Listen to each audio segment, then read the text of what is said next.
Welcome back to the Chattable podcast, where we learn real English in real life and have fun and be proud.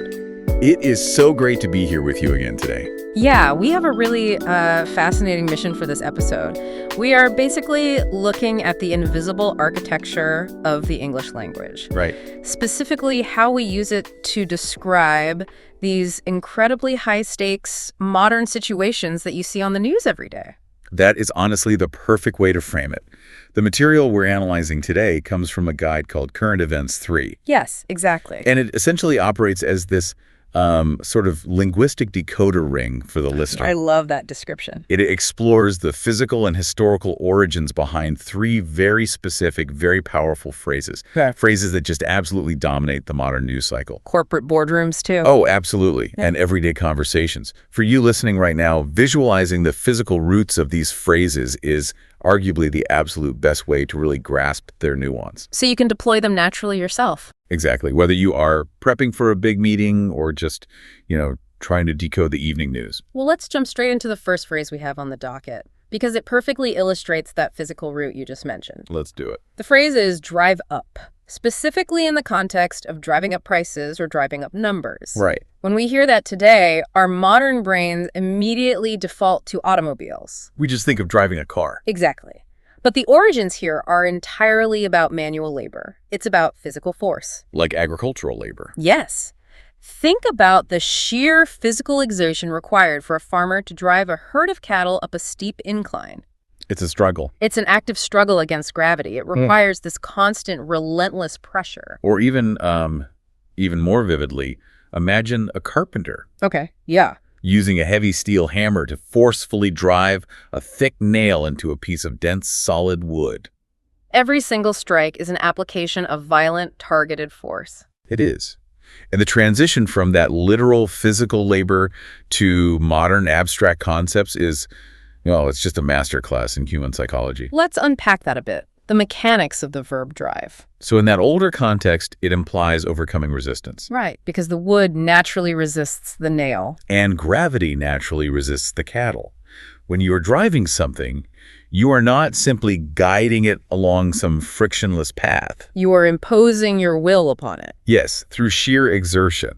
Now, when we attach the directional word up to that verb, drive up, we completely change the vector of the force. We take that intense literal pressure and translate it into a metaphorical force, one that pushes an abstract metric. like a cost or a temperature. Or a statistical level. It pushes it unnaturally higher. That distinction between a natural rise and a forced rise seems crucial here. It's the whole point. Right, because if, say, a balloon floats into the sky, it's just rising, it's light, it's buoyant. It wants to go up. Exactly. But if you have to drive something up, you are implying that the thing you are pushing is heavy. It's stubborn. It would prefer to stay exactly where it is. Yeah. That is a phenomenal distinction. A natural rise is passive. Prices might rise over a decade due to slow, predictable inflation. Sure. But when prices are driven up, it tells you there was a sudden external intervention. Someone holding the hammer. Exactly. Yeah. It is an absolute staple in the vocabulary of economics and business, precisely because it assigns causation. It tells the listener that this increase is not an organic evolution. No, it is the direct result of an external hammer striking the nail. It defies the natural equilibrium of the market. Let's actually apply that framework to the first concrete example provided in the source text. The geopolitical one. Yes. Looking purely at the mechanics of the vocabulary used in global news reporting, the material highlights Iran's objective to disrupt global oil supplies, to drive up energy prices and global inflation. And if we analyze that sentence linguistically, without taking any sides, we can see exactly who is holding the hammer and what represents the nail. Right.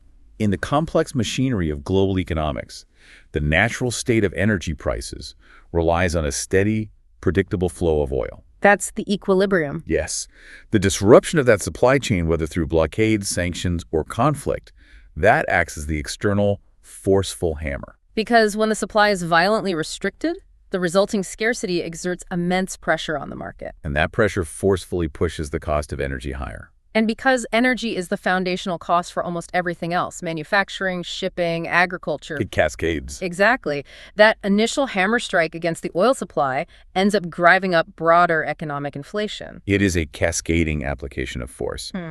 And the media utilizes the phrase drive up in this context to implicitly communicate the aggressiveness of the economic shift. It strips away all the complex calculus of global supply chains. And leaves you, the reader, with a visceral understanding. An external actor applied pressure, and the numbers were forced to climb. It's a very heavy, serious example, but the material also provides an entirely different, highly relatable scenario. Oh, the pop culture one? Yes. Using the exact same linguistic mechanics, it looks at the hospitality industry during Taylor Swift's Eras tour. A completely different type of macroeconomic phenomenon. Completely different. Yet the vocabulary functions identically. It really does. When that tour was announced, the sheer volume of fans attempting to secure travel arrangements acted as this unprecedented external force. The demand drove up hotel prices in every single destination city on the itinerary. And we aren't talking about the standard seasonal fluctuation, where a hotel charges a bit more in the summer because the weather is nice. No, this was an overwhelming, sudden injection of demand into local economies. Let's break down the economics of a hotel room to see why drive up is the most accurate phrase here. Okay, let's do it. Hotels use dynamic pricing algorithms. That algorithm is essentially a digital representation of that solid piece of wood resisting the nail. Usually it tries to keep prices relatively stable to ensure rooms get booked. Right. But when 300,000 people suddenly search for rooms in a city that only has 50,000 beds, that demand becomes a blunt instrument. it batters against the algorithm. It violently forces the nightly rate from $200 to $2,000 in a matter of hours. Wow. The hotels didn't passively drift to those prices. The unprecedented, frantic consumer demand acted as the hammer. Driving the cost up against its standard limits. That is such a fascinating way to look at it. The fans clicking book now are collectively swinging the hammer. Exactly. So we have this vivid understanding of how external pressure is used to force numbers higher, but what happens to the people or the organizations that are on the receiving end of all that intense pressure? Well, they can't always withstand the hammer strikes. Right, and that transitions us perfectly into our second phrase from the material. Back off. Back off. This is where we shift from the application of force to the reaction to force. And the physical origin here is incredibly cinematic. It really is.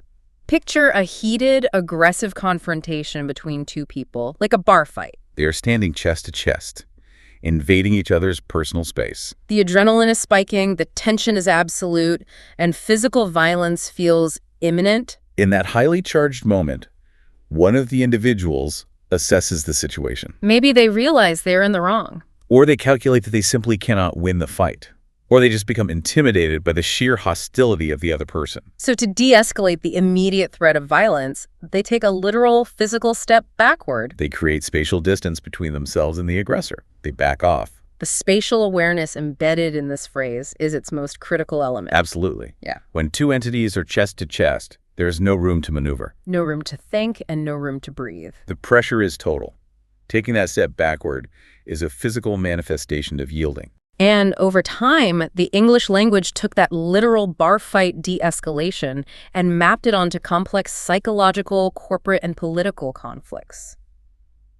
So when you use the phrase today, you are rarely talking about someone's literal feet moving on the ground. Right, you were talking about an entity lowering its demands, retracting an aggressive posture. Or retreating from a metaphorical confrontation to create breathing room. I do want to dig into the nuance of that retreat, though. Does backing off always imply surrender?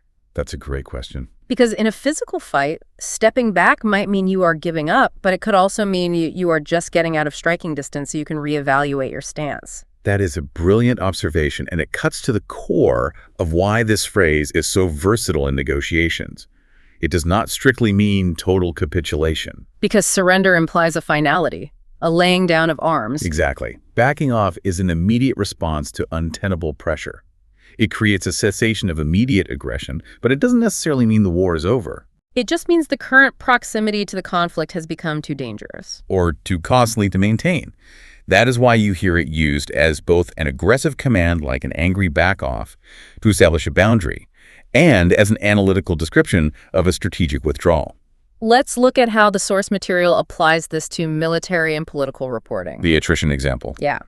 The text examines the dynamic of military forces intentionally attempting to wear out U.S. and Israeli forces. Again, purely looking at the language of the reporting here. Absolutely. The strategy described is one of attrition, designed to apply constant draining pressure to convince the U.S. to back off over time. This highlights the strategic application of the phrase perfectly. In this linguistic framework, the opposing forces are not necessarily expecting a formal surrender document. No. They are utilizing sustained pressure, the constant friction of low-level conflict, the political cost, the economic drain. Using all of that as a way of pushing chest to chest against a vastly more powerful military apparatus. The goal is to make the environment so costly, so uncomfortable, and so fraught with tension that the larger power decides the immediate territory is no longer worth the friction. They are trying to induce that metaphorical step backward. They want the larger power to decide that creating space is preferable to maintaining that chest-to-chest posture. It is essentially weaponizing exhaustion to force a retreat. Exactly. But this exact same psychological dynamic plays out in the boardroom too, devoid of actual military conflict. Just shell example. Yes.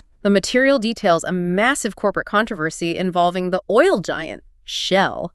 The company had ambitious, highly aggressive plans to drill for resources in specific, ecologically sensitive parts of the Arctic. A plan that immediately placed them chest to chest with a very different kind of adversary. Environmental groups, activists, and eventually a massive segment of the general public formed the opposing force. They initiated severe, relentless public backlash. They protested, organized boycotts, generated terrible press for the company. The public backlash became the intimidating factor in that chest-to-chest confrontation. And eventually the pressure became too intense. Shell was forced to back off from its Arctic drilling initiatives.